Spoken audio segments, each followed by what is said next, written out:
Então, boa noite a todos, bem-vindos de volta ao Parabellum.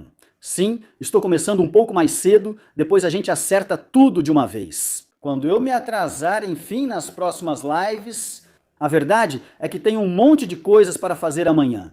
Então é melhor adiantar, até porque desta vez tem bastante coisa para falar.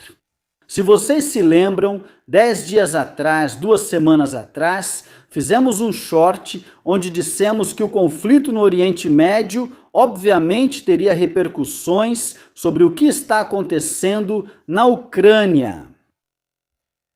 Não é questão de ser vidente, era algo bastante óbvio para quem acompanha essas coisas. Infelizmente, o que dissemos no short está se concretizando. E sobre o que falávamos naquele short? Falávamos sobre o fato de que a Ucrânia vai se tornar uma concorrente pelos recursos antiaéreos, já que as monarquias do Golfo também precisam de munição e sistemas antiaéreos. E então surgiu isso que vou mostrar para vocês agora.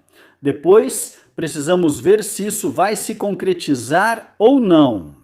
Porém, na prática, o Pentágono está considerando redirecionar as armas destinadas à Ucrânia para o Oriente Médio. É um assunto muito complicado. Eu tento torná-lo mais simples. Digamos que existem praticamente coisas que têm prioridade, que tem dentro. Fundos da OTAN, não é que sejam fundos americanos. Eles também estão lá, mas são também da OTAN. Em geral, ok? São praticamente, com certeza, as armas que poderiam ser desviadas da Ucrânia, que incluem mísseis interceptores para a defesa aérea, encomendados no âmbito do programa Prioritized Ukraine. Prioritized Ukraine List, com base na qual outros Estados-membros da OTAN compram armas produzidas nos Estados Unidos para as forças armadas ucranianas. Ou seja, aquele em que nós colocávamos o dinheiro, compravam-se armas americanas e eram dadas à Ucrânia, por exemplo, os mísseis Patriot. Bem, de repente, um porta-voz do Pentágono disse que o Departamento de Defesa vai fazer isso, ou seja, vai utilizar aquilo que tinha sido prometido com os fundos colocados pelos europeus, e que, ao invés disso, será utilizado no Oriente Médio. O funcionário da OTAN não disse se a aliança está ciente desse possível desvio de equipamentos norte-americanos ou se está preocupada com essa possibilidade. Em um e-mail, o funcionário disse que os países continuam contribuindo para o PURL, esse sistema, e os equipamentos continuam chegando à Ucrânia. Porém, desde o início do ataque dos Estados Unidos ao Irã, existe esse medo de que Washington acabe usando as munições para si mesmos e para o seu envolvimento no Irã. Então, como podemos ver, não são boas notícias para os ucranianos. Esse, obviamente, é o motivo pelo qual vimos Zelensky muito ativo, tentando entrar na disputa. Falando sobre o artigo original, ele vem do Washington Post, foi o primeiro a publicar essa informação, diz, com 3 fontes internas que, no entanto, não quiseram, digamos, se identificar. Mas essa questão é bastante interessante de acompanhar. De qualquer forma, também em relação ao que aconteceu nos últimos dias, um dos maiores ataques com drones feitos pelos russos aconteceu justamente há alguns dias. Então a tensão continua aumentando na Ucrânia, assim como a campanha estratégica russa e o uso de drones que aumentou no último ano. Praticamente, em 2025, passamos de 300 drones para quase 800 ou 900. E provavelmente, durante 2026, as ondas vão superar os 1000. Para dar uma ideia, continuamos falando sobre drones. Fizemos um short onde falamos sobre o fato de que os ucranianos criaram alguns problemas para Estônia, Letônia e Lituânia porque passaram com seus drones. Muito provavelmente, esqueça os vídeos de propaganda, porque há muitos vídeos ucranianos que mostram uma grande seta indo da Ucrânia até Luga. E outros lugares que eles atingiram. Na verdade, eles não fizeram aquela rota ali, aquilo é uma simplificação feita para fins de propaganda. Na verdade, os ucranianos não partiram daqui. De Kiev, eles chegaram a Ust, Luga e Primorsk, passando pela Bielorrússia e pela Rússia. Na verdade, sabemos que eles deram a volta pelas fronteiras da Lituânia, Letônia, Estônia e parece que também cruzaram para a Finlândia, pelo menos nas águas finlandesas, porque basicamente fizeram esse trajeto aqui para atacar. E ao fazer isso, por que eu digo que é propaganda? Quando vocês veem as imagens com a seta grande que vai da Ucrânia até Ust, Luga, porque ao fazer isso, eles atingiram uma chaminé de uma fábrica. Não me lembro se foi na Lituânia ou na Estônia. Então eles fizeram alguma coisa na passagem porque atingiram perto de São Petersburgo, Ust, Luga e outros lugares. Porque ali passa 40% da exportação de petróleo russo, principalmente nesses dois terminais, o de Primorsk e Luga. Mas lá também existem campos, docas de produção. E isso é interessante. Vejam, este é um vídeo feito pelos ucranianos e reparem, o vídeo é imediatamente cortado. No sentido de que parecem estar partindo, parece que estão indo para a Bielorrússia, mas na verdade eles deram outra volta. O que eles atingiram? Eles atingiram alguns tanques e também, ao que parece, algumas bombas de pressão que são usadas para o petróleo. Sabemos disso porque há imagens de satélite, mas também vídeos. Falei também feitos pelos russos, do antes e do depois, então podemos fazer uma avaliação dos danos. Neste caso, se olharmos especificamente para o que foi atingido, na prática vamos notar fumaça, chamas, etc. Agora também tem áudio, só avisando. Obrigado.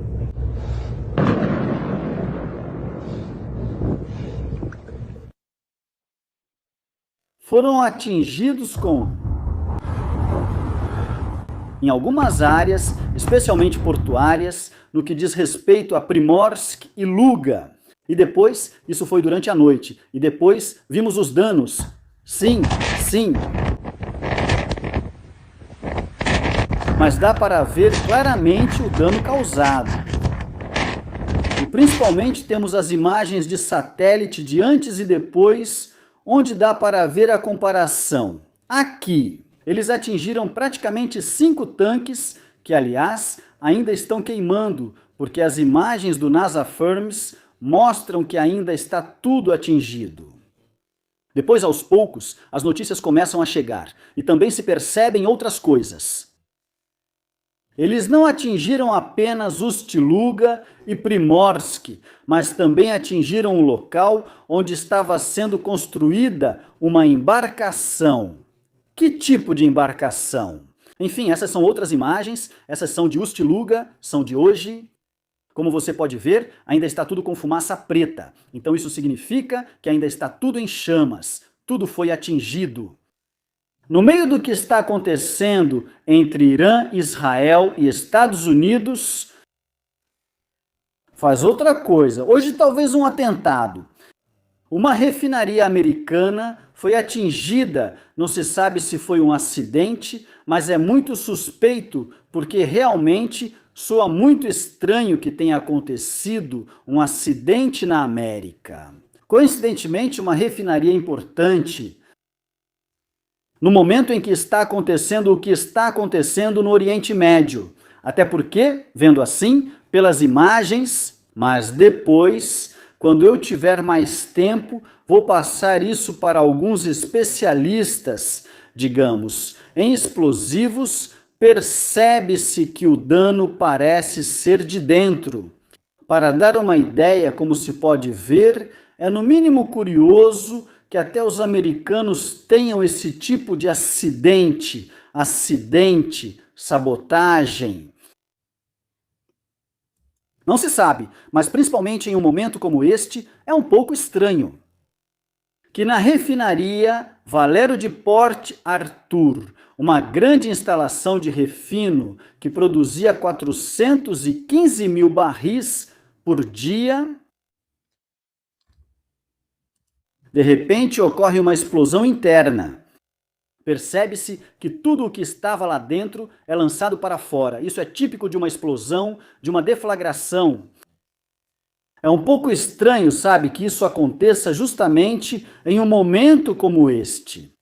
Então, voltando à Luga, como vocês podem ver, temos as imagens de satélite do antes e do depois. E sabemos que esses dois centros são importantes para os russos. Especialmente em um momento como este, em que provavelmente estavam tentando aproveitar a alta do preço do petróleo para fazer caixa. De repente, os ucranianos obviamente aplicam as sanções, de certa forma. Esses são vídeos feitos pelos próprios russos, porque é território deles. Então, como vocês podem ver, não são matagais. Aqui, como alguém diria, então, como vemos, houve um belo estrago. O interessante é que, além do que aconteceu por aqui, como eu disse, havia um navio em construção. Esse navio era o FSB Projeto 2355-0, um navio de patrulha ártica, que na verdade também poderia lançar mísseis calibre, ter um helicóptero, etc. Inicialmente, achava-se que só as refinarias foram atingidas, porque essas eram as notícias que mais apareciam do ponto de vista das imagens de satélite. Mas, na verdade, depois isso também veio à tona. Essa visão aqui. As câmeras do dique seco do porto foram hackeadas pelos ucranianos. Só os ucranianos poderiam ter esse tipo de visão do navio. Também sabemos que tipo de dano eles causaram no navio propriamente dito, porque depois foram surgindo outras imagens e assim conseguimos verificar. O navio está inclinado, esse era o tipo de navio, como vocês podem ver, e esses são os danos. Era um navio no valor de cerca de 220 a 250 milhões, uma coisa desse tipo. Aqui dá para ver claramente o navio inclinado de lado, aqui dá para ver ainda melhor. Não se sabe sobre os danos nas laterais. De qualquer forma, são mais ou menos 2 navios envolvidos, porque acredito que também aqui, aquele sobre o qual ela se apoiou, acabou causando algum dano. Então, como podemos ver, há notícias bastante interessantes de um lado e do outro. Por outro lado, os ucranianos estão usando um novo método para operar os drones, ou seja, um método de operação remota. Na prática, a nova forma de pilotar os drones não é mais com o operador a 20 km, etc. Muito próximo. Ultimamente, eles estão desenvolvendo talvez esse ataque aqui, aliás, muito provavelmente, esse ataque que fica a 900 quilômetros das fronteiras da Ucrânia. Muito provavelmente foi feito com esse sistema aqui, na prática, com esse sistema, que obviamente está ligado à comunicação via satélite. Muito provavelmente, remotamente, com tranquilidade, de um hotel, eles conseguiram praticamente controlar esses drones. Além disso, agora isso fica interessante, porque se ambos começarem a adotar esse tipo de método de uso dos drones até mesmo a 100 quilômetros de distância, em vez de ter os operadores a 10 ou 20 quilômetros bem, vai ser difícil perder operadores. Então haverá uma supremacia total de um lado e do outro por parte dos drones. É verdade que os ucranianos têm uma vantagem, porque eles têm o Starlink, os russos não têm esse tipo de cobertura. Agora já vamos falar do porquê disso também. Eu fiz a capa com o urso com a venda nos olhos, por alguns fatores dos quais já falamos também nas semanas passadas. Vocês todos sabem que eles perderam o acesso ao Starlink e sabem muito bem que a Rússia está bloqueando o Telegram. Então eles perderam 2 formas de comunicação ao mesmo tempo. Não é que os ucranianos ficaram só olhando, se a gente for ver essa grande análise de Tossini, principalmente no que diz respeito às os ataques e que tipo de ataques os ucranianos realizaram em profundidade, mas principalmente onde eles os realizaram. E está relacionado a outra notícia que vou dar para vocês daqui a pouco. Dá para perceber que tem algo estranho acontecendo? Em que sentido? Tem algo estranho no ar? No sentido de que, muito provavelmente, os ucranianos já estão há algum tempo, pelas imagens e geolocalizações, destruindo aos poucos praticamente os sistemas antiaéreos dos russos, os radares e muitas outras coisas desse tipo. Isso faz a gente pensar, principalmente em conexão com uma certa atividade que eles estão desenvolvendo em outro lugar, faz a gente pensar que eles estão se preparando, e nós vimos isso. Eles sempre tiveram um papel muito passivo no uso dos aviões, nesses meses, até mesmo os F-16, os Mirage 2000 e assim por diante. Eles sempre foram usados simplesmente para interceptar drones e coisas do tipo. Então não é um uso intenso em que você se expõe a riscos. Olha, tudo isso é interessante, porque isso permitiu aos pilotos serem úteis e assim aliviar, entre aspas, a carga do sistema de defesa antiaérea ucraniano. Mas, acima de tudo, eles adquiriram muita experiência, porque de qualquer forma fizeram muitas missões em segurança, longe das defesas antiaéreas e de todo o resto.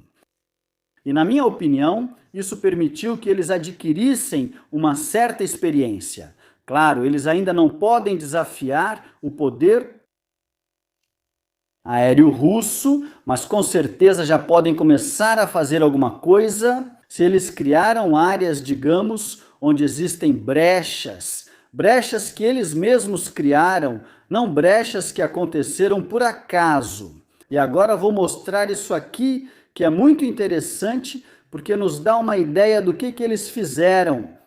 Essas são todas geolocalizações de destruição de sistemas antiaéreos e radares dos russos. Sobretudo, como vocês podem ver, na região da Crimeia e praticamente no corredor de Zaporizhia e de Donetsk. Se eu não ler o artigo inteiro para vocês, vou tentar resumir assim. Pelo menos vocês entendem o sentido. O que nos interessa é esta parte, aqui. Ou seja, quantos sistemas S-300, S-400 os russos tinham antes da guerra? Total de 908. Restantes atuais, 586, perda líquida de 322, uma mudança de 30%. 45%. Observe que Moscou, antes da guerra, pelo menos o Oblast de Moscou, tinha 190 e um agora tem 260. O sul do país, que antes da guerra tinha 100, agora tem 130. Mas se vocês notarem, na zona central eles tiveram praticamente que selecionar o que querem defender. Reparem, o ataque que os ucranianos fizeram recentemente foi justamente nessa área, aqui onde houve uma queda de 290 para 92. O mesmo vale para a frota do Báltico, quase 50% a menos, e a zona leste e a zona central também foram sacrificadas. Considere que na zona central, Distrito Central Russo, eles tinham 132, agora tem 32. Aqui eles tinham 139 e agora tem 38. Isso significa que, devido à redução, eles tiveram que escolher o que defender. O que é interessante é ver principalmente o que os ucranianos atingiram.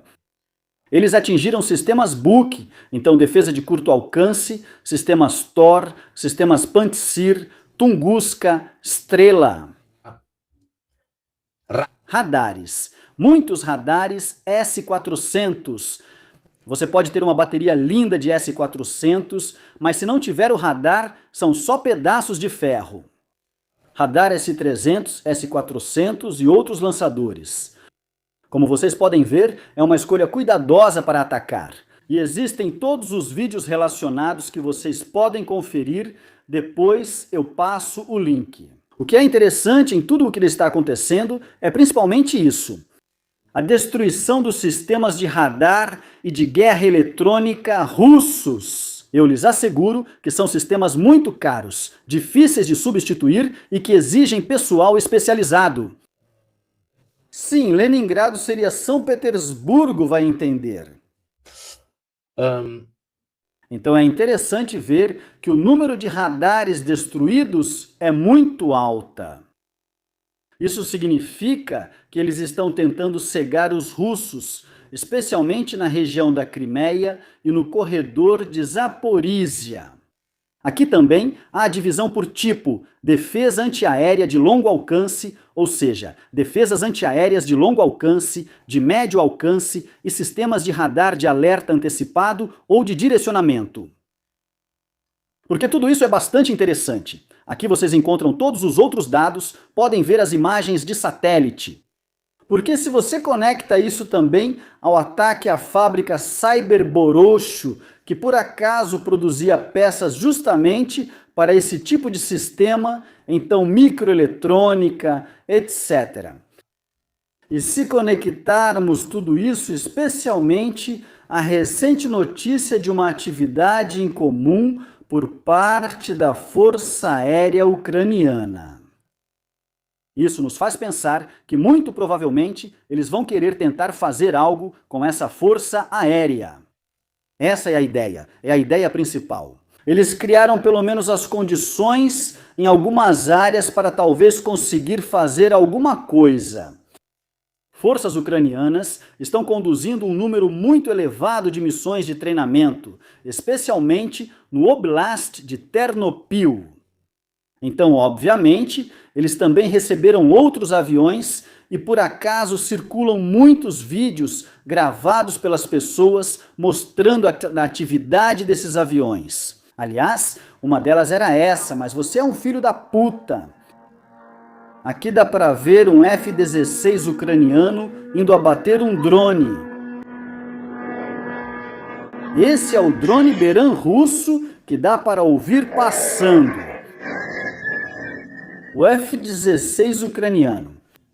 Esse tipo de atividade está dando, principalmente em baixa altitude, experiência aos pilotos ucranianos. Eles não têm tanto, mas se criarem zonas, pelo menos onde há falhas de cobertura.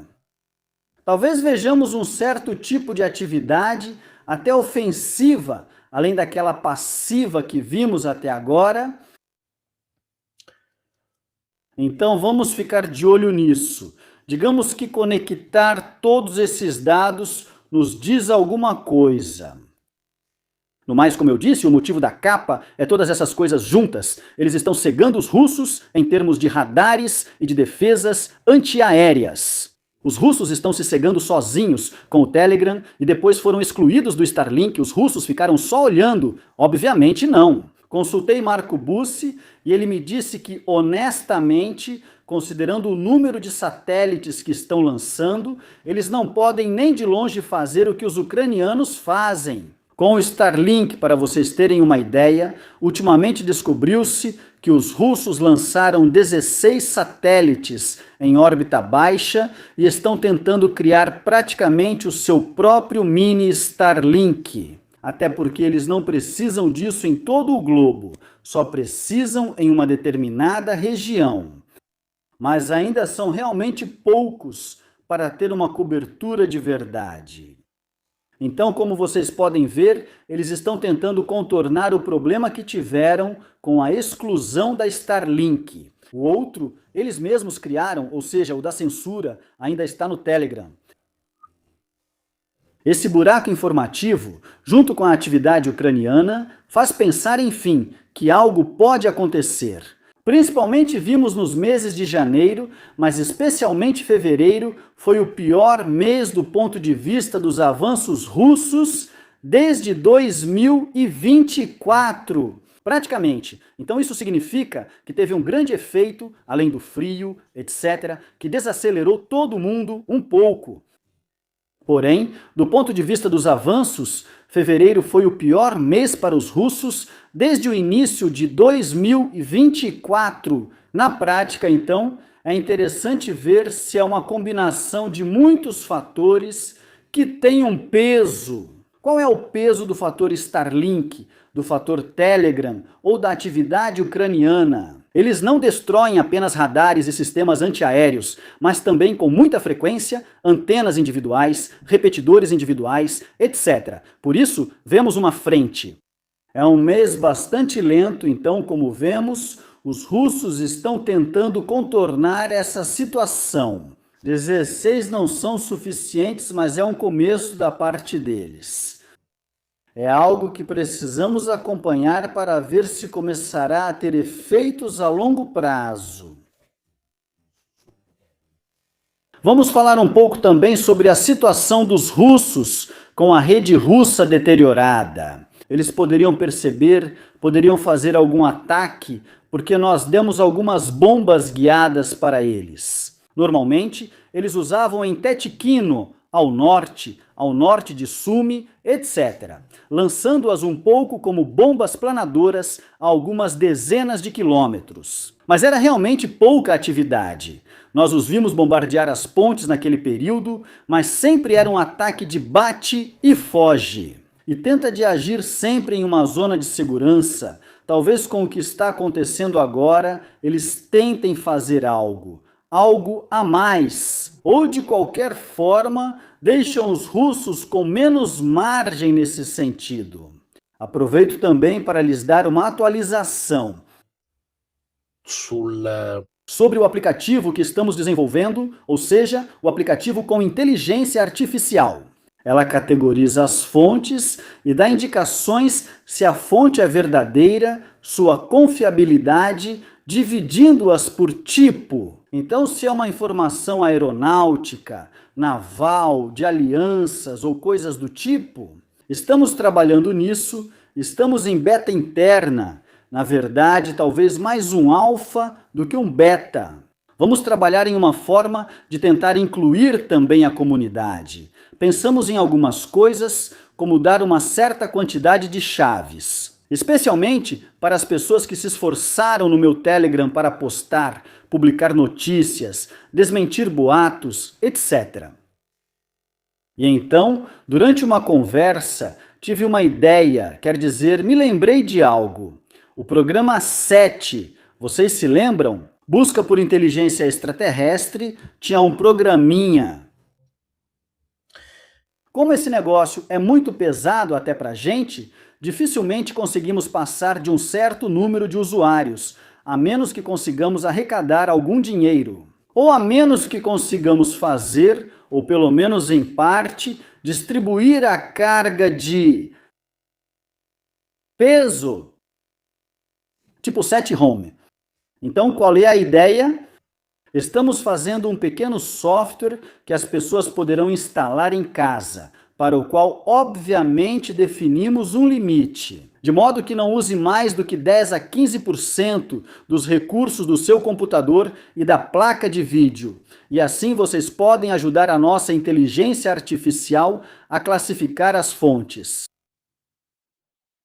Então, muito bom. É uma espécie de crowdsourcing em grupo, então um certo número de pessoas, principalmente aquelas que mais contribuíram no Telegram, também serão considerados inicialmente como avaliadores e para uma revisão manual. Considere que, no momento, já temos mais de 11 mil fontes dentro do aplicativo e que estamos classificando elas. Mas se fizermos a computação distribuída assim, com um programinha, todos podem ajudar. E muito! GPU ou CPU, porque vamos tentar fazer de um jeito que não incomode as pessoas.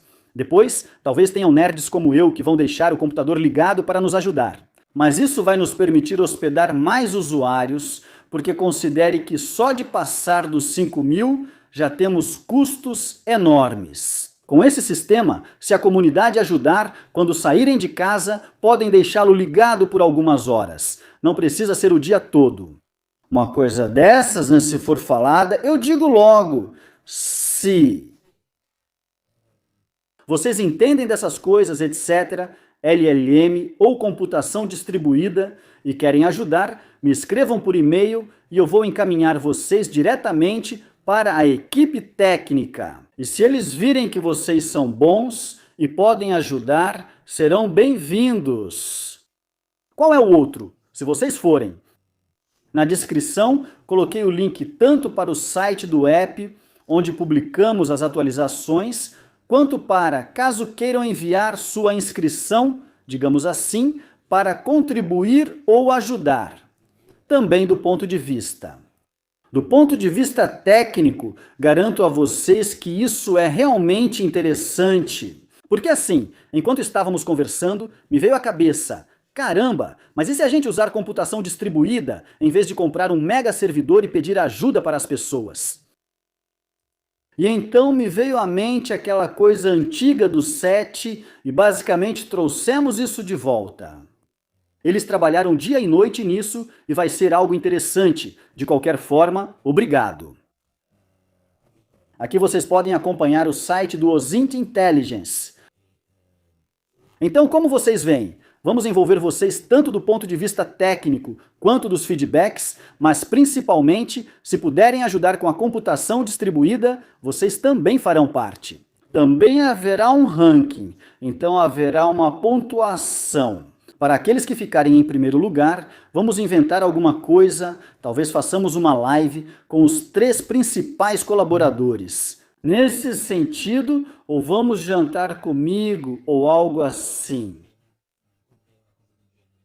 Então será o primeiro projeto na Itália de computação distribuída e inteligência artificial, onde a comunidade e o criador de conteúdo, juntos, verificam as fontes, tanto manualmente, quanto com a ajuda dos seus computadores e, obviamente, melhorando os parâmetros da inteligência artificial. Não acredito que haja mais alguém na Itália fazendo algo assim, então tenho muito orgulho disso. Vamos falar sobre o que está acontecendo no campo. Algumas coisas estão acontecendo, mas não em todos os lugares.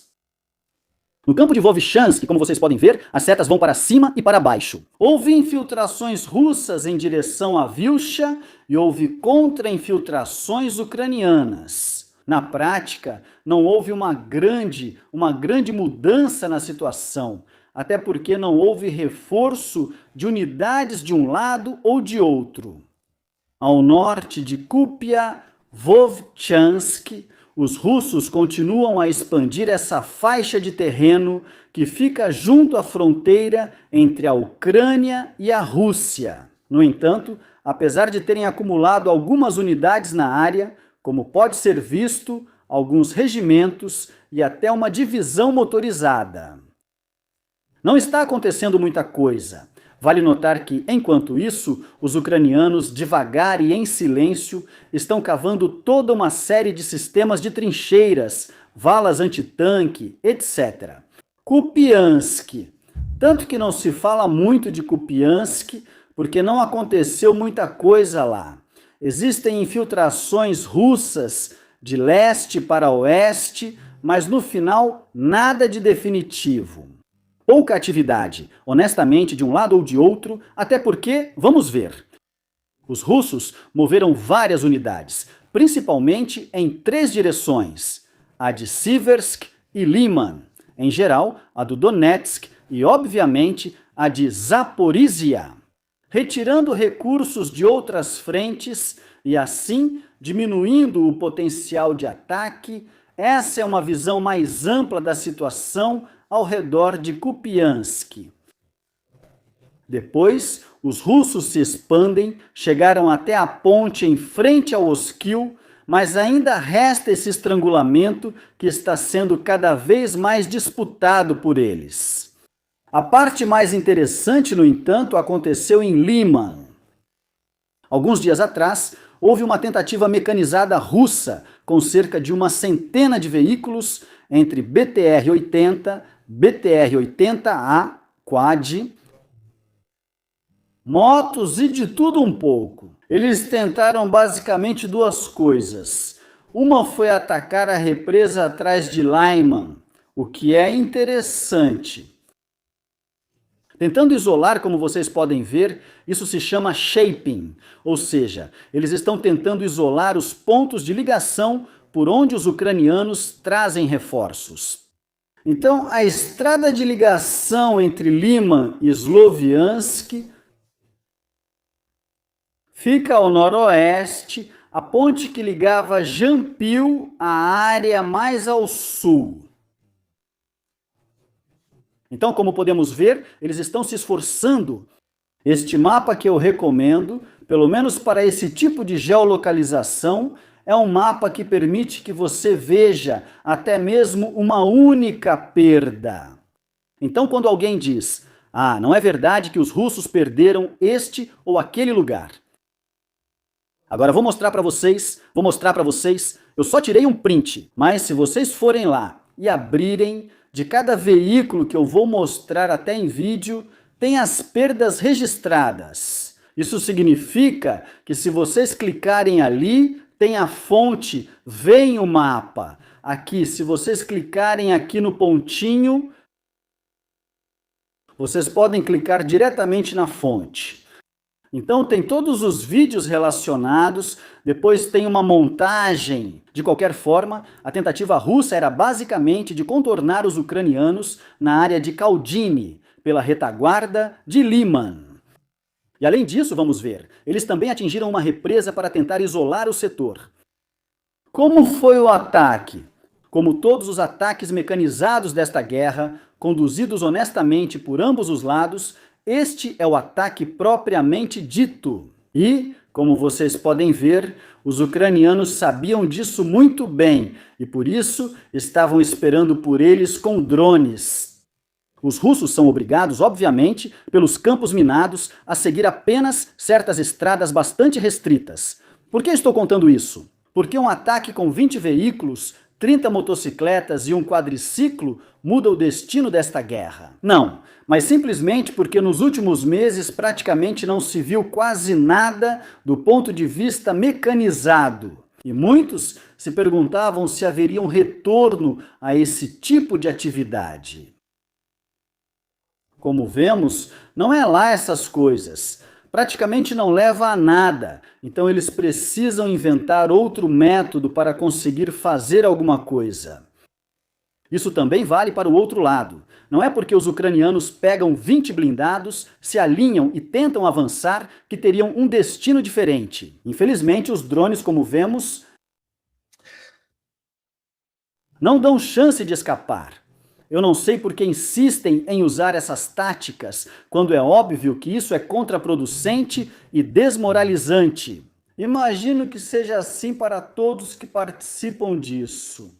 Então, como vemos, há uma pressão dupla, especialmente no setor de Siversk e nesta área. Ao redor de Liman, o que é interessante de ver é que esse era o ataque, aquele que vimos no vídeo, como vocês podem ver, a noroeste de Liman. E essa é a represa que foi atingida, Ponte Diga, porque fica na estrada de passagem que liga Sloviansk a Liman. Então, os russos tentaram isolar Liman e provavelmente tentaram passar por trás ou contorná-la. O objetivo final, muito provavelmente, é chegar à retaguarda de Sloviansk por outra direção. Este é o vídeo do ataque frato, vídeo, como vocês podem ver, com bombas planadoras, publicado pelos russos. Não sei se são bombas planadoras ou drones, não dá para saber direito. Não acredito que a ponte, acho que já foi reparada, pela milésima vez, e como vocês podem ver, talvez seja até uma ponte feita meio de qualquer jeito, para dar uma ideia, a ponte sobre o Siversky Donets. Pela velocidade, me parecem talvez até drones. As planadoras geralmente são mais rápidas. Pronto, isso te dá uma ideia. Atividades que os russos estão conduzindo, principalmente na retaguarda de Liman. Então temos uma situação que não é das melhores para os ucranianos. Outra direção, os russos vão avançando aos poucos, os russos se aproximam e tentam se infiltrar dentro de Liman. É uma pressão constante que está se aproximando do ponto de ruptura. As últimas incursões russas, como vocês podem ver na zona contestada, abrangem ambos os lados de Liman. Esta é a ponte de Iga que vocês viram antes, e o outro ataque, por sua vez, passava ao norte de Liman. Outro setor onde os russos estão avançando é o de Siversk. No setor de Siversk, eles estão concentrando algumas unidades e, principalmente, recentemente, estão tentando tomar o controle, principalmente da estrada que se aproxima de Kramatorsk. Na minha opinião, o objetivo é tomar a estrada principal, que seria esta aqui, que leva a Kramatorsk. E eles estão tentando de todas as formas, principalmente nessas áreas. Essas são as últimas localizações das infiltrações russas. Obviamente, infiltração é uma coisa, terreno controlado é outra. Mas percebemos que eles estão se aproximando. Este é o setor onde provavelmente estão colocando mais unidades. Não é um setor muito favorável para os ucranianos, já que há uma pequena vala, um canal e alguns sistemas defensivos, mas não há grandes aglomerados urbanos. Antes de Sloviansk, Mykolaiivka, Kramatorsk, digamos que o que serviu de barreira durante todo esse tempo foi Siversk. É Siversk que serviu de barreira para tudo isso. Vou mostrar também outros mapas em paralelo, para dar uma ideia. Os pontos em amarelo são ataques realizados pelos russos nesta área. Então, toda vez vou mostrar para vocês os mapas terrestres, depois vou mostrar também a atividade com as bombas planadoras e a artilharia dos russos, onde é possível ver claramente quais são as áreas de maior interesse, onde eles tentam abrir, digamos, o caminho. Estas, por sua vez, são as geolocalizações. Em azul, ucranianas, em vermelho, russas. E então conseguiram reconhecer feitas, e por isso conseguiram reconhecer feitas. Primeira vez, a primeira, então conseguiram reconhecer feitas, reconhecer a primeira, e então, então sim, reconhecer feitas, vez conseguiram. Foram feitas para que conseguissem pela primeira vez? Sim, conseguiram sim. A primeira vez. A vez pela primeira vez, aquela que vai de Kostiantynivka até Druzhkivka. Observe que os russos há tempos tentam se infiltrar justamente pela retaguarda para conseguir fechá-la em Kostiantynivka. Eles estão fazendo bastante pressão a infiltrações russas que já foram localizadas até mesmo bem dentro da cidade, especialmente se você olhar para a área ao sudeste. E agora que eles tomaram Bereztok, onde havia essa área fortificada e um pouco elevada, observe que agora usam Bereztok como cabeça de ponte para tentar entrar, se infiltrar na cidade por 3 direções. Se vocês se lembram, recentemente essas áreas foram inundadas. Aqui também algumas barragens foram atingidas. Vocês se lembram? Esses 2 reservatórios de água foram atingidos pelos russos para alagar a área atrás de Kostiantynivka e isolá-la. Um pouco como fizeram exatamente em Liman no vídeo anterior. Bravo, Winter, você lembrou disso, por isso eles também atacaram as barragens lá. Note que aos poucos, pressionando, eles ainda não consolidaram nada dentro da cidade, mas começaram a se infiltrar. Observe as datas e veja os períodos, tudo entre novembro e hoje, só para dar uma ideia, mas realmente muito pouco. A maioria é coisa de março, janeiro, março, fevereiro. Isso também é o que nos diz o Instituto para a Guerra. Em 24 de março, eles conseguiram chegar a Ambiri, em Linivka, que é um setor adjacente à cidade, principalmente na área de Pred-Tessini, que eles usam para flanquear Kostiantynivka. Estas são as últimas geolocalizações de unidades russas que se infiltraram e, como vocês podem ver, elas se infiltraram bem para dentro do aglomerado urbano. Obviamente, este é um mapa muito russo. Então, como vocês podem ver, eles praticamente não colocam como zona contestada, mas dizem que já tomaram, que já estão dentro, mas na verdade é uma zona contestada. Digamos que eles não fazem uso das zonas. Contestar não é exatamente o ideal. Só porque apareceram 2 soldados de infantaria, isso não significa absolutamente nada. A melhor coisa, pelo menos que os melhores mapeadores adotaram, é obviamente esse grau de incerteza, quando você não é capaz de certificar alguma coisa. Até porque, como ambos utilizam cada vez menos infantaria e ambos estão cada vez menos motivados a tentar usá-la. Para ocupar zonas, vê-se atividade de poucas unidades, tanto defendendo quanto atacando, exceto em pequenos grupos. E então, é inevitável que toda a linha de frente seja, digamos, vulnerável. Para vocês terem uma ideia, há investidas ofensivas, existe uma terra de ninguém, generalizada, às vezes até de 20 quilômetros. Não é só uma ideia, porque agora os drones operam como uma sanfona, eles se expandem cada vez mais, então cobrem 20, 30, 40 quilômetros. Então a zona contestada, incerta, onde em um dia já são localizadas 8 unidades ucranianas, no dia seguinte russos, e assim por diante. Está aumentando cada vez mais. Então, como vemos isso? A situação de Kostiantynivka está na fase inicial, em que os russos provavelmente durante a primeira investida tentarão assaltá-la, mas também tentarão isolá-la pela retaguarda. Muito bem, como uma catapulta. Citação de Matthew Capatonda.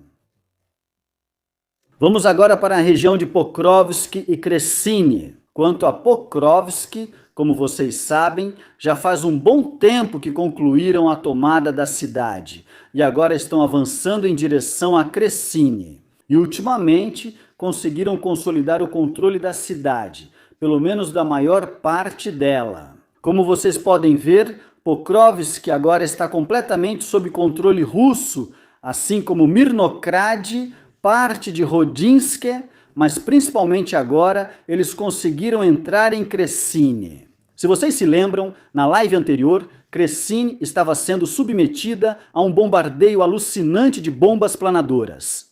Considerem que a maioria das construções são pequenas casas, a cidade foi praticamente arrasada. No último período, também se notam unidades russas se infiltrando na retaguarda dos ucranianos em Bilitsk.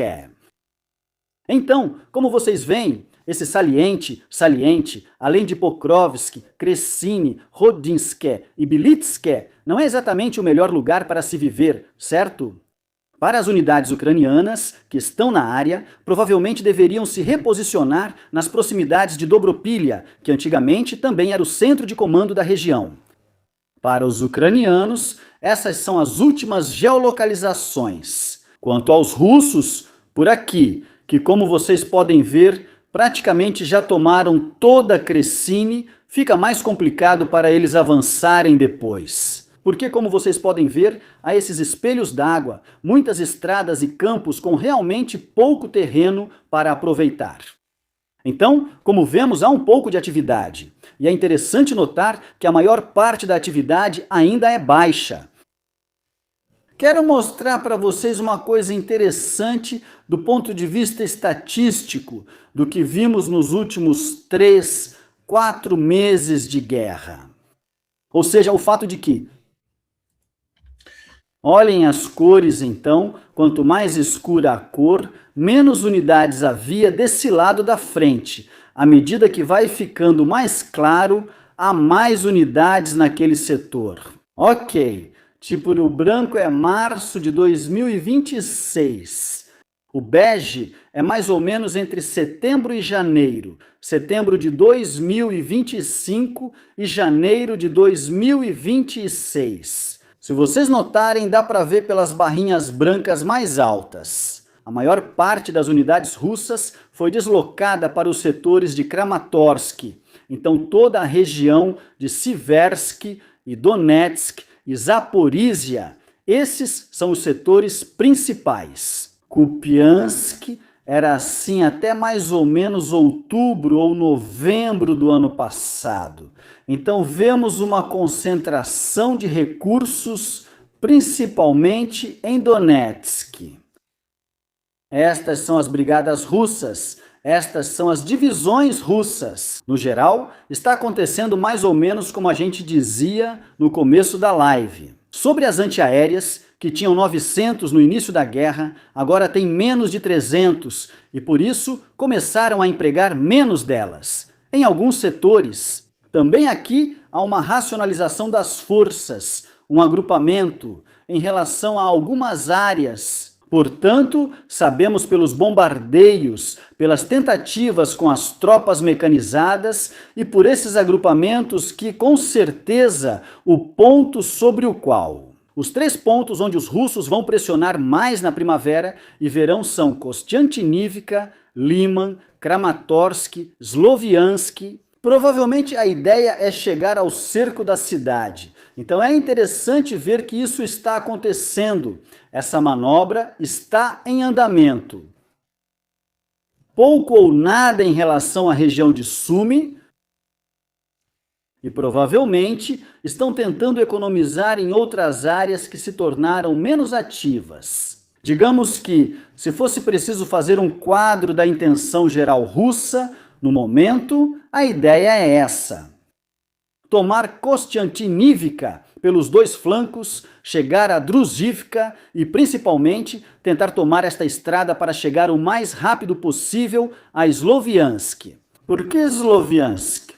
Porque, em vez de atacar Liman de frente ou tentar contorná-la, como tentaram fazer com aquele ataque mecanizado do qual falávamos há 10 minutos, se conseguirem tomar Nikolaivka e isolar Liman destruindo as pontes, Liman se torna insustentável para os ucranianos manterem, e eles terão que recuar inevitavelmente porque querem contornar Liman também pelo norte. Porque se eles conseguirem chegar a essa área, cortam uma importante rota de abastecimento para Sloviansk, porque Sloviansk terá 1, 2 e 3 rotas sob fogo.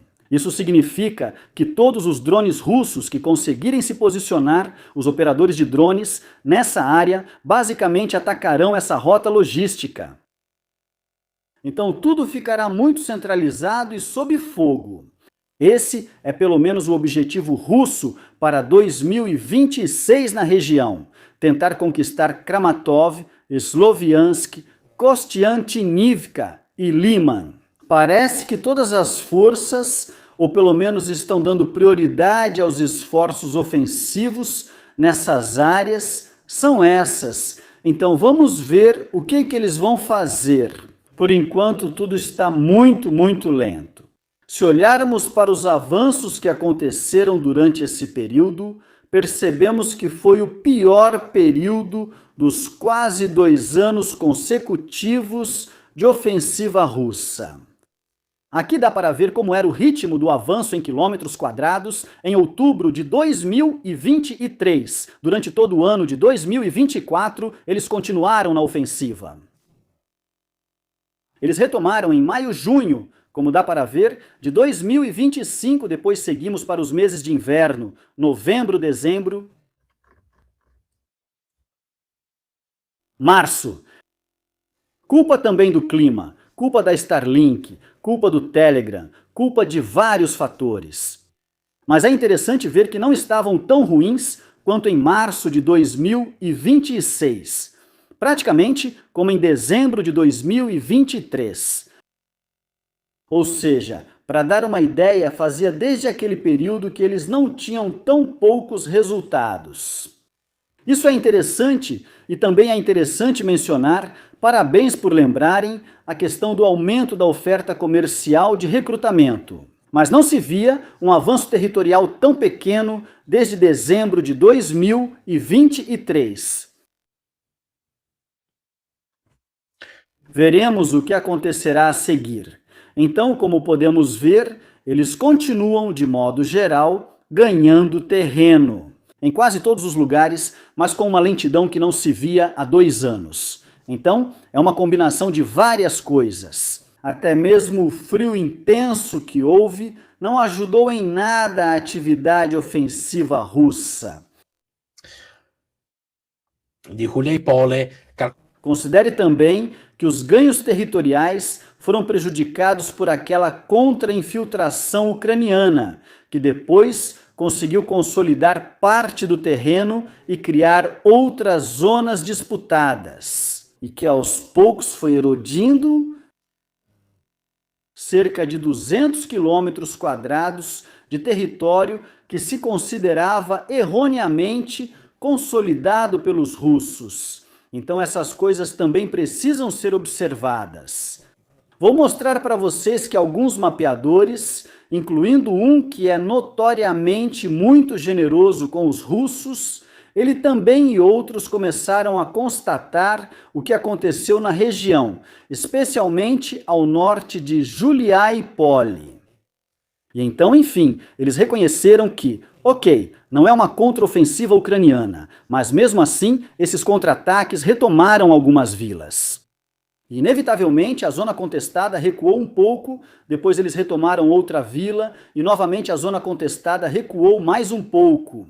Então, é uma espécie de mini-ofensiva, realizada ao longo de meses, com pequenos grupos que aos poucos reconquistaram uma série de vilarejos. Mas é difícil falar em ofensiva, porque tudo aconteceu em pequenas etapas, de forma muito gradual e lenta.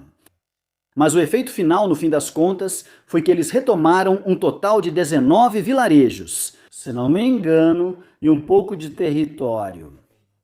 E então, no final, o resultado é que os russos perderam algumas posições. Agora vamos ver, porque de qualquer forma, eles estão cavando outras ao sul de Julia e Poli. Então vamos falar também sobre o resto da situação geral.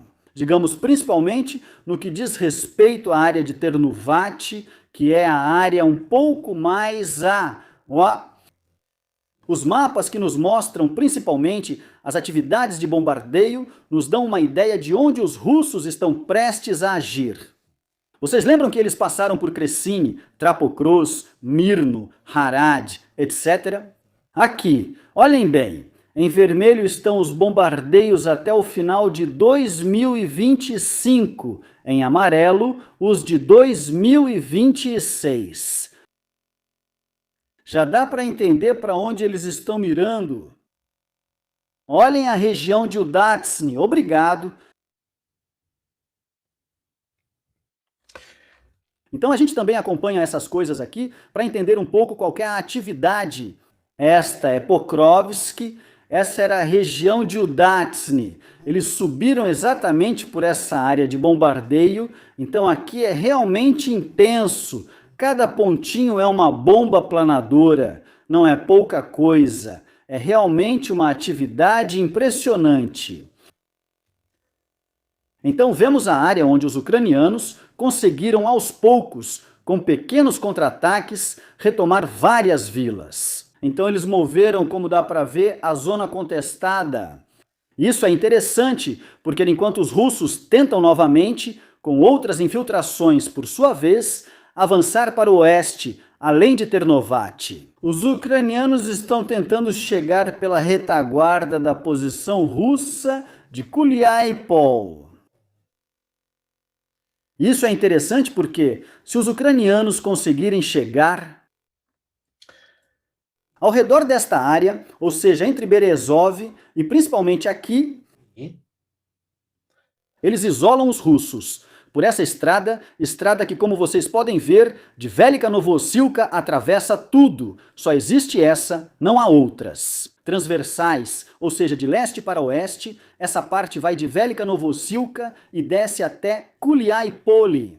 Os ucranianos, aos poucos, estão erodindo essa posição por trás. É isso que eles estão tentando fazer, principalmente nessa área. Aqui, ou seja, a região de Uspeniivka, está bastante claro. Você tem os russos que avançam em direção a Kuliai-Pol, não mais ao sul, e tem os ucranianos que tentam cortar e isolar. Esse saliente também serve para ganhar tempo, para reforçar Ternuvati.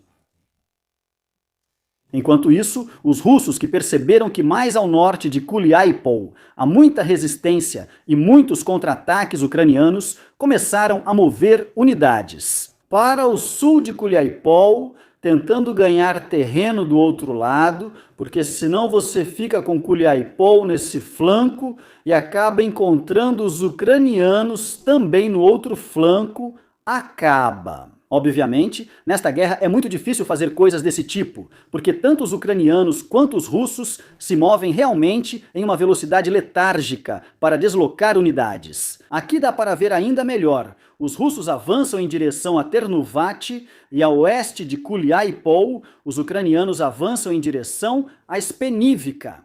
Obrigado a todos. Essa é a tentativa que os ucranianos estão fazendo. Cada um tenta fazer o seu próprio jogo, cada um. Mas ambos, apesar dos ucranianos, conseguiram retomar 150, 200 km quadrati. nesta área, pedaço por pedaço. Mas ainda assim, levaram 2 meses e meio. Em 2 meses e meio, não se fazem cercos, não se fazem armadilhas. Não há armadilhas. Nesse sentido, porém, dá para ver claramente como a área para os russos está mais exposta desse lado. Então veremos o que vai acontecer. Então, de um lado, temos os russos tentando avançar pelo flanco oeste de Kuliaipol para chegar pela retaguarda de Orekiv. Chegar a cada um é um efeito em cadeia. Os russos querem cortar a estrada que vai de Kuliaipol até Velika Novosilka e também querem cortar de Kuliaipol em direção a Orekiv.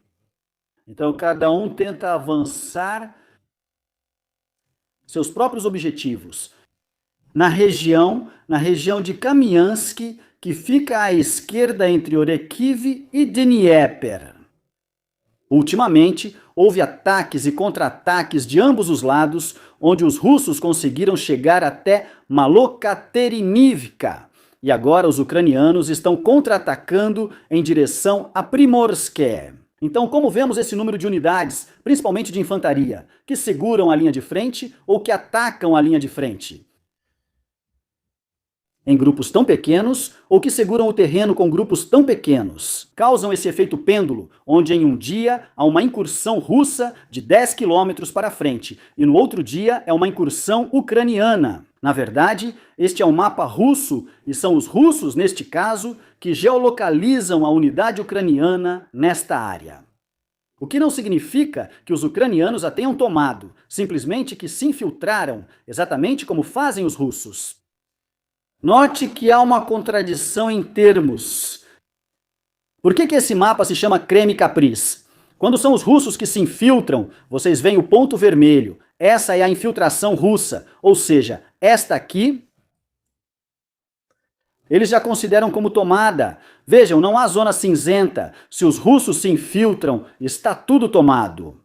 Se os ucranianos, por outro lado, são sinalizados como infiltrados dentro da zona, que de acordo com este mapa está consolidada como russa, continua sendo zona consolidada russa. Tudo bem, é um milagre notar, por outro lado, que mapas mais sérios, como o de Pulevulan, mostram uma zona cinzenta de incursão.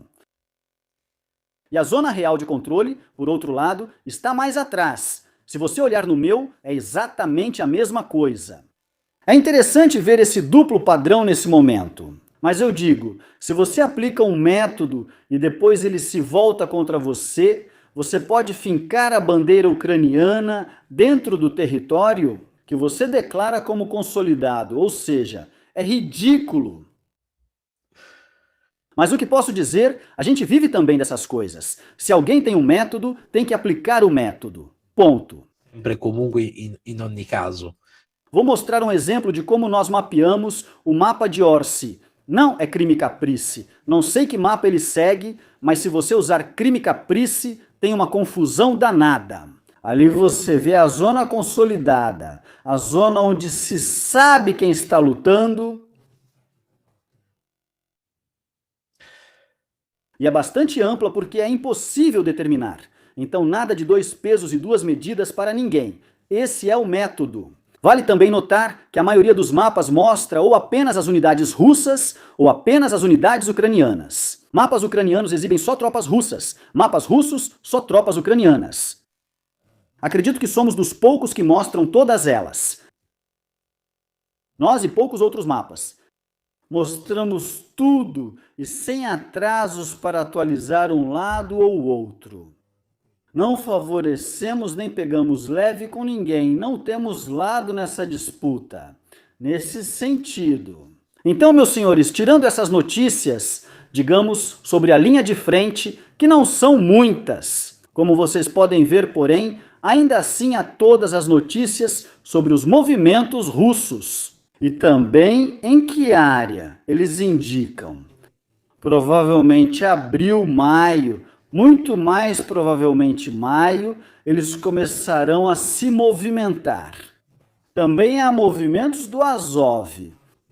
Eu também trago para vocês um monte de assuntos que às vezes nem levo para a live. Para não entediar vocês, porém lá dentro vocês também vão encontrar várias outras fontes que falam de outras questões que talvez eu não coloque aqui. Compartilhe na live. Por que eles são minoritários? Mas se alguém estiver interessado em ver para onde o Azov está se movendo, em qual frente ou coisas do tipo, existem muitos movimentos internos. Também em relação às unidades ucranianas, pois há movimentos internos. Porque eles também provavelmente sentem onde vai acontecer o golpe mais forte e por isso também esperam ter que mover suas reservas para a área. Eu recomendo que vocês sigam principalmente o Unity Observer, que sempre fez um ótimo trabalho, nunca o pegamos dizendo algo falso ou cometendo um erro. Quanto ao movimento, observe que o Azov está sendo enviado para o setor. O corpo do Azov está no setor de Pokrovsk e a 33ª Mecanizada está sendo enviada mais para Siversk-Klaiman, porque é lá que os russos estão pressionando mais. Algumas unidades estão sendo retiradas de Kupiansk porque não houve muita atividade recentemente, enquanto há cada vez mais atividade ao norte de Pokrovsk. Aqui está a 12ª Brigada Azov, e praticamente todas as brigadas que pertencem ao Corpo de Exército Azov. A 14ª Brigada Chervona-Kalina, a 20ª Brigada Lyubart, a 4ª Rubish, a 1ª Brigada Burevi. Praticamente aqui está todo o Corpo de Exército Azov, posicionado mais ou menos entre Rodinsk, Dobropilha e arredores. E não por acaso, neste período, os russos estão concentrando um monte de unidades aqui. Vamos ver o que vai acontecer, mas, meus senhores, esta é a maior parte da atividade. Na área, como prometi a vocês, também coloquei os links de outros mapeadores, inclusive de fontes claramente alinhadas. Digamos, Bajas Filorrusso, onde eles também contam aquela espécie de ofensiva ucraniana. Um vocês conhecem, se chama MK Mapping, o outro se chama Suriak, que é um daqueles que teve que voltar atrás, já que tinha atribuído território aos russos. Todos dizem exatamente, eu mostro de propósito, para dizer que, como vocês veem, até diferente do Tifo ou do Bajas. Todos admitem que, de fato, se não é exatamente uma contraofensiva, ainda assim, essa atividade de contra-ataques ucraniana. No final, devagar. Quem diz isso é MK Mapping, cerca de 288 km² nesta área, que é a área ao norte de Kulepole. E o Suriak Maps diz 275 km². Como podem ver, eles chamam isso de ofensivas. Para mim, está errado, pois não é ofensiva, e sim uma série de contra-ataques. Os pontos azuis representam praticamente as aldeias retomadas. As aldeias retomadas, que antes estavam mais ou menos sob controle russo. Digamos que há vários mapeadores também, cada um com seus próprios vieses. Admitem que, de qualquer forma, aos poucos, os ucranianos estão ameaçando Kulepole por trás. Não é uma ofensiva, como eu disse para vocês, porque na velocidade de uma vila e 5 km por semana chamar isso de ofensiva é algo exagerado. Digamos que mais ou menos é o mesmo método utilizado pelos russos em outras frentes, então é um processo em andamento muito lento. Por isso eu sempre acho engraçado. Quando caiu Pokrovsk, capturaram 2.000 ucranianos. Uma tartaruga que, se tivesse partido de Pokrovsk, se estivesse indo em direção a Kiev, durante 2025 teria chegado lá. Não dá para encurralar pessoas quando a velocidade de captura e consolidação do terreno é essa que está. E temo que, com ambos passarem a usar drones de forma ainda mais remota, via satélite. Talvez a profecia que fiz há 2 anos e meio com Leonardo Lanzara, quando me perguntaram: mas como você vê as guerras do futuro? Eu disse: uma avalanche de gente dentro dos galpões, cada um com um joystick na mão e milhões de drones. Estamos nos aproximando, o problema é se tanto os russos quanto os ucranianos terão centenas de milhares de operadores de drones, 100, 200 mil. Mas quem vai conquistar o terreno? Quem consolida o terreno com todas essas coisas voando que agora vocês já viram? Os vídeos mostram eles entrando pela janela, dentro de um túnel, etc. Então até a infantaria corre muito risco, corre-se realmente o risco de simplesmente acabar em mortes. Sim, mas... tudo inconclusivo, porque ninguém consegue consolidar nada, ninguém conquista nada.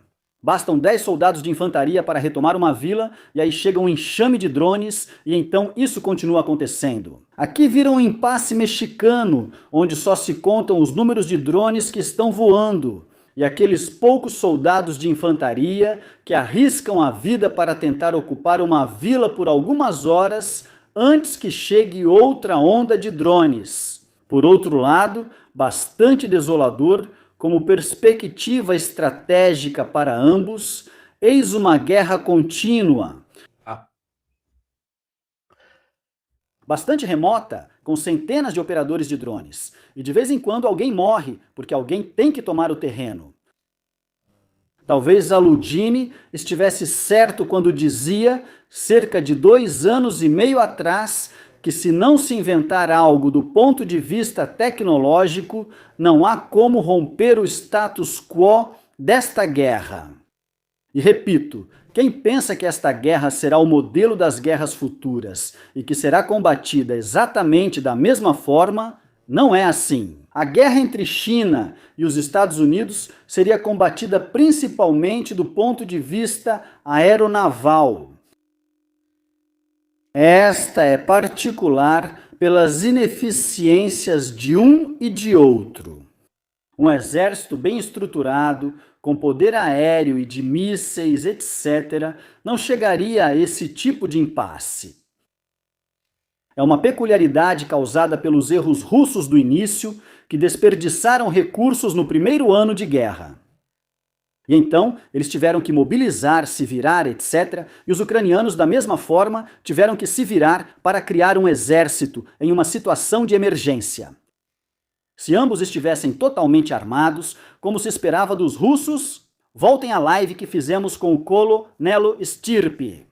Quanto aos erros de avaliação dos europeus, americanos e também dos russos, onde eles falharam? Americanos e russos compartilhavam o mesmo ponto de vista, ou seja, que os ucranianos sobreviveriam por algumas semanas. E, portanto, nem eles estavam preparados para uma guerra aberta de longo prazo. Impasse que parece existir no Irã até agora. Bem, não é um impasse no Irã. Concluo com esta e depois os convido para a próxima live. Não é um impasse do ponto de vista tático. Com certeza israelenses e americanos estão vencendo de lavada do ponto de vista estratégico. Não, porque enquanto voarem 10 drones e 5 mísseis sobre o Estreito de Hormuz, o objetivo estratégico de neutralizar o Irã, o regime ou sua capacidade bélica, não há outra questão.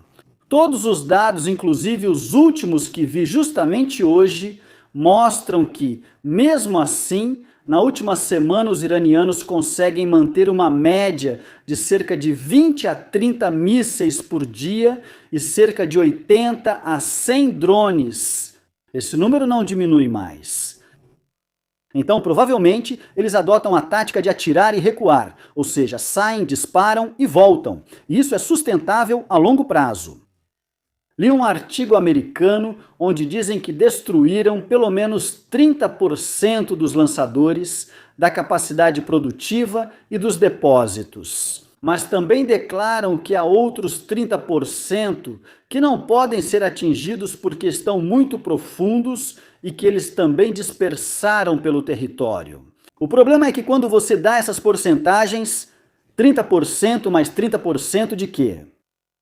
30% de 1.000, 30% de 100.000, 30% de 20.000.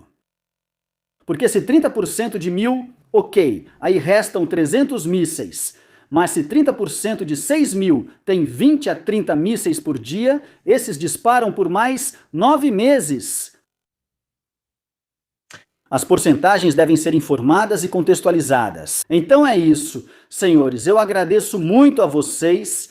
Desejo um bom final de semana, nos vemos de novo ou no domingo ou na terça-feira, onde faremos uma live sobre inteligência artificial com Ivan Barbato. Foi um mês realmente difícil, exigente e pesado. Acompanhamos muitos assuntos, eu agradeço a todos que nos acompanharam, porque atingimos números recordes. Este mês, o canal vai chegar a quase 3 milhões de visualizações.